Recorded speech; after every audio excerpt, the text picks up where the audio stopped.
Toda honra, toda glória seja dada ao nome do Senhor para sempre. Quero convidar você para mais um momento de reflexão na Palavra de Deus. O texto que nós lemos no prefácio do culto foi Evangelho de João, capítulo de número 8, do versículo 21 ao versículo de número 32. E eu gostaria de reler com você apenas o versículo de número 32 nesta oportunidade. Mesmo sentado como você está, abra sua Bíblia no Evangelho de João, no capítulo de número 8, o versículo de número 32. Eu sei que você sabe de cor esta referência, mas bom mesmo é mantermos a Bíblia aberta na hora da meditação, da reflexão da Palavra de Deus. Diz assim o texto: e conhecereis a verdade, e a verdade vos libertará. Eu quero falar de uma verdade que liberta nesta oportunidade. O mundo conhece e conheceu muitas verdades, verdades que foram impactantes, verdades que influenciaram, por exemplo, no meio ou na forma de vida do ser humano, da sociedade pós-moderna, por exemplo. Mas nenhuma destas verdades conhecida pela humanidade, elas são carregadas deste poder descrito aqui no Evangelho de João, capítulo de número 8 e versículo de número 32. Por exemplo, o mundo conheceu uma grande verdade quando um certo homem chamado Thomas Edison, que foi inclusive excluído da sua escola primária quando criança por causa do seu baixo QI, depois de cerca de 700 tentativas, ele consegue acender a primeira lâmpada elétrica e o trabalho foi aperfeiçoado. Nós temos hoje esta beleza de iluminação baseada na descoberta deste homem. É uma grande verdade, mudou a forma de viver da humanidade, mudou a forma de funcionalidade de todas as coisas. A tecnologia começou a fluir de maneira mais acelerada a partir de então. Este mesmo homem, um dia, através de um invento, ele criou um microfone, este aparelho que agora eu faço uso de forma aperfeiçoada para lhes falar. Este mesmo homem um dia criou a máquina de raio-x e hoje as pessoas podem ir à UPA, ao hospital, e ali fazer o exame do tórax e ver a qualidade do seu pulmão, ou até mesmo a questão de como está a sua massa óssea. Este mesmo homem inventou a máquina de datilografia, fazendo ou aperfeiçoando o processo da escrita, o processo da vida executiva. Este mesmo homem, queridos, criou a máquina fotográfica ou a câmera de filmagem, e estamos inclusive fazendo uso deste instrumento, desta invenção. São invenções, são verdades que causaram impacto, que mudaram a forma de vida, que mudaram a perspectiva da sociedade pós-moderna. Mas estas verdades, elas não são carregadas do poder transformador que está contido em João 8:32. Nós encontramos grandes homens que também fizeram grandes descobertas, e isto são verdades e impactaram a vida da sociedade pós-moderna, como Antônio Melksi, que criou o telefone, como Ericsson, que criou o primeiro telefone celular na década de 50, como Alexander Fleming, que desenvolveu a penicilina, promovendo a cura de infecções como a pneumonia, como a tuberculose e muitas outras doenças que era fatal na idade moderna. Muitos outros nomes, como por exemplo Santos Dumont, que em 1901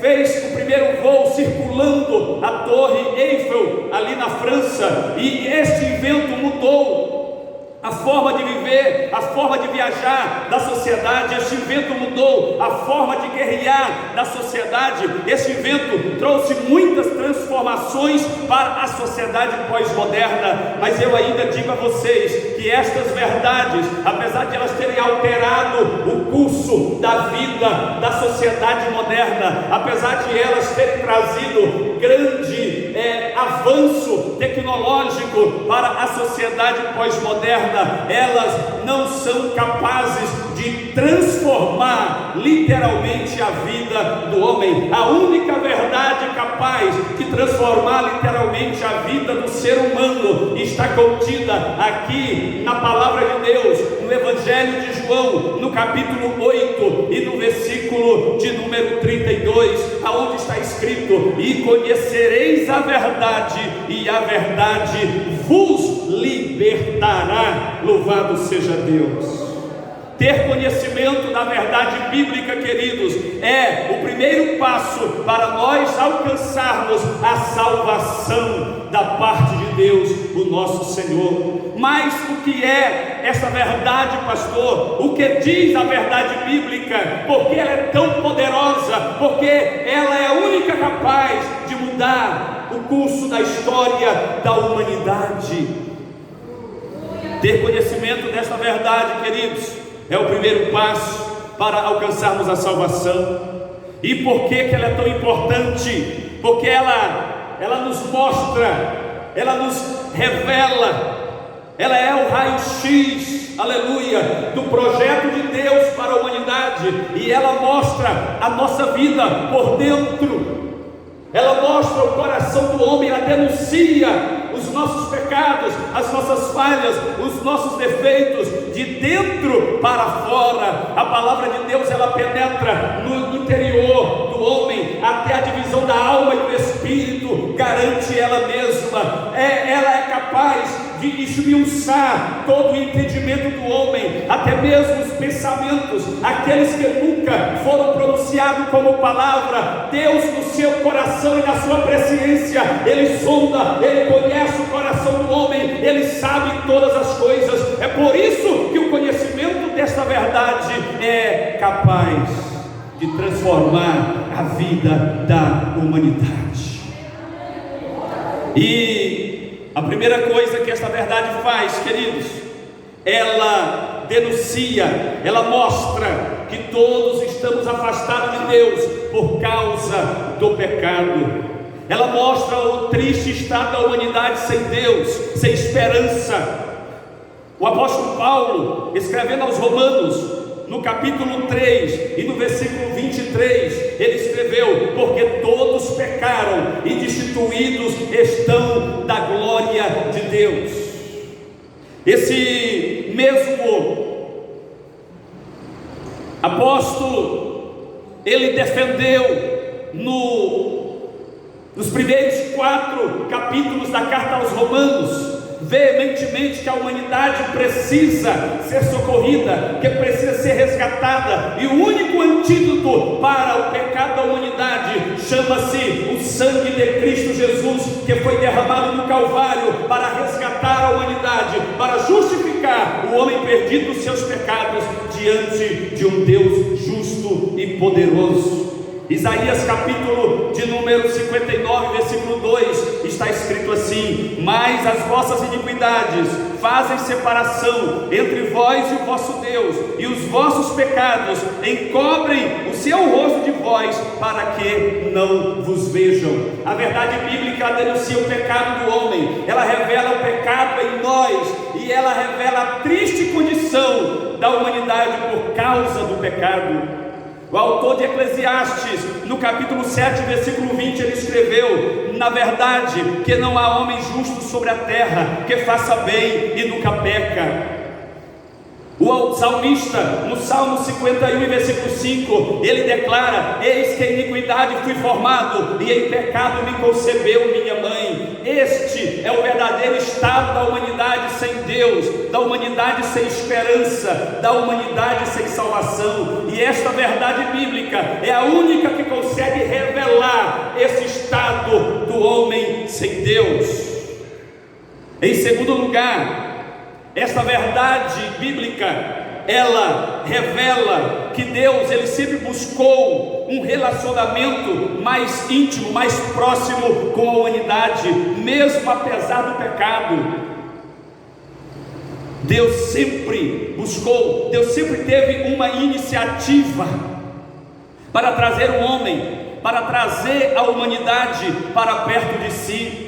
Nós observamos lá no livro do Êxodo, no capítulo 19 e no versículo 13, Deus dando uma ordem a Moisés: assim falarás ao povo, vós tendes visto como vos tirei do meio dos egípcios com a asa de águias e vos trouxe para mim. Aleluia. Agora, pois, se diligentemente ouvirdes a minha voz e guardardes os meus concertos, então sereis minha propriedade peculiar dentre todos os povos, porque toda a terra é minha. Veja como Deus, queridos, é o maior interessado em trazer a humanidade para perto de si. Ele escolheu um povo através de Abraão, aleluia, e usou Moisés para tirar este povo do Egito. E o próprio Deus declara: com asas de águia, ou seja, com todos os sinais, maravilhas e prodígios, Deus tira com mão forte o povo de Israel do Egito e traz para ele, para o convívio pessoal com ele, para ser uma propriedade peculiar dele. Louvado seja o nome do Senhor. E aqui Deus está fazendo concerto com esta nação, prometendo que se ela ouvir, dar ouvido ao concerto de Deus, a voz do Senhor, ela será para sempre propriedade do Senhor, e o Senhor será o seu Deus. Em 1 Pedro capítulo 1, dos versículos 3 ao 5, Pedro ele faz uma afirmação linda, onde ele diz: Deus, segundo a sua misericórdia, nos gerou de novo para uma viva esperança pela ressurreição de Jesus Cristo dentre os mortos, para uma herança incorruptível, guardada nos céus para vós, que mediante a fé estáis guardados na vontade de Deus para a salvação. Este Deus é maravilhoso ou não? Aleluia. Deus, na sua presciência, segundo a sua misericórdia, amado, Ele nos gerou de novo. Aleluia. Ele nos gerou de novo. Pedro aqui entendeu exatamente o que Jesus tentou dizer a Nicodemos ali no Evangelho de João, no capítulo de número 3, naquele encontro maravilhoso que aquele mestre da lei teve com o Senhor Jesus, e conheceu a verdade que liberta, e conheceu a verdade que transforma. Louvado seja o nome do Senhor. Essa verdade, ela revela que Deus pessoalmente, Ele fez contato conosco ao enviar o seu Filho Jesus. Deus, Ele não enviou apenas um anjo, como Ele enviou a Abraão. Ele não enviou apenas um anjo como quando Ele enviou a Josué. Ele não enviou apenas um anjo como Ele enviou a Gideão para a humanidade, para resgatar a humanidade da condenação do pecado. Ele enviou o seu próprio Filho Jesus, aleluia, para nos justificar. Louvado seja o nome do Senhor. Para nos justificar. Esse Jesus é aquele do qual João Batista disse: eu não sou digno de desatar a correia das suas sandálias. Esse Jesus é aquele de quem o próprio Deus deu testemunho dele quando ele saía das águas batismais, dizendo: esse é o meu Filho amado, em que está todo o meu prazer. E esse Jesus é quem Pedro está afirmando aqui, e Paulo também está afirmando, que através dele, através do seu sacrifício, Deus nos comprou, Deus nos remiu, Deus nos conquistou, aleluia, do poder do pecado, para viver na sua maravilhosa luz. Louvado seja o nome do Senhor. Paulo, quando escreveu aos Romanos, no capítulo 5, nos primeiros 5 versículos, ele escreveu assim: somos justificados pela fé e temos paz com Deus por nosso Senhor Jesus Cristo, pelo qual também temos entrada pela fé a essa graça, porque Cristo, estando nós ainda fracos, morreu a seu tempo pelos ímpios. 1 Pedro, capítulo 2, versículo 9, Pedro coloca uma premissa maravilhosa, que costumamos citar de vez em quando: mas vós sois a geração eleita, o sacerdócio real, a nação santa, o povo adquirido, para que anuncieis as virtudes daquele que vos chamou das trevas para a sua maravilhosa luz. Observe, queridos, que Deus, Ele pessoalmente fez contato com a humanidade, enviando o seu Filho Jesus para morrer no Calvário, para que nós não pudéssemos ter desculpa alguma. É por isso que o apóstolo Paulo, em Romanos, no capítulo 1, diz que o homem é inexcusável diante de Deus, não há desculpas. Deus ofereceu todas as oportunidades de reconciliação da humanidade consigo. Ele pessoalmente fez contato conosco. Louvado seja o nome do Senhor. Não há mais desculpas, amados, não há mais desculpas. Nós conhecemos a verdade que liberta, a verdade que transforma, aleluia. E eu quero dizer para você que o perdão de Deus, ele é acessível a todo homem, a toda a mulher, através do sacrifício de Jesus Cristo no Calvário. O perdão de Deus está ao alcance de todos. O homem, ele foi gerado na iniquidade, o homem tem inclinação para o erro, para o pecado, mas Deus já pagou o preço da tua redenção. Se você crê em Jesus Cristo como o único Filho de Deus, aquele que deu a sua vida por ti no Calvário, os teus pecados serão justificados diante do Senhor. Paulo, ainda escrevendo aos Romanos, no capítulo 3, versículo 21, ele assegura: agora se manifestou a justiça de Deus pela fé em Jesus Cristo a todos e sobre todos os que creem. Não importa o quão pecador você seja, não importa o quão falho você seja, não importa os caminhos tortuosos por onde você tem andado, se você crê em Jesus Cristo como Filho de Deus, aleluia, a justiça de Deus te alcançará através da confissão de fé, aleluia. Se creres no teu coração e com a tua boca confessares ao Senhor Jesus, você será salvo para a glória de Deus, aleluia, para a glória de Deus. Portanto, queridos, não há desculpa para o homem se apresentar diante de Deus como uma pessoa desavisada. Essa verdade, se ela for absolvida pelo coração do homem, se ela for absolvida por todos aqueles que ouvirem esta verdade, ela transformará. Esta é a única verdade capaz de transformar a vida do homem literalmente, porque as descobertas que nós citamos no prefácio deste sermão, elas transformaram a nossa vida do ponto de vista econômico, do ponto de vista social, do ponto de vista intelectual, mas elas não são capazes de mudar o destino eterno do homem. A única verdade capaz de mudar o destino eterno da humanidade chama-se o sacrifício de Jesus Cristo no Calvário por nós, aleluia. E se você confessar a Jesus como Senhor e Salvador, crendo no seu coração, o teu destino eterno será mudado.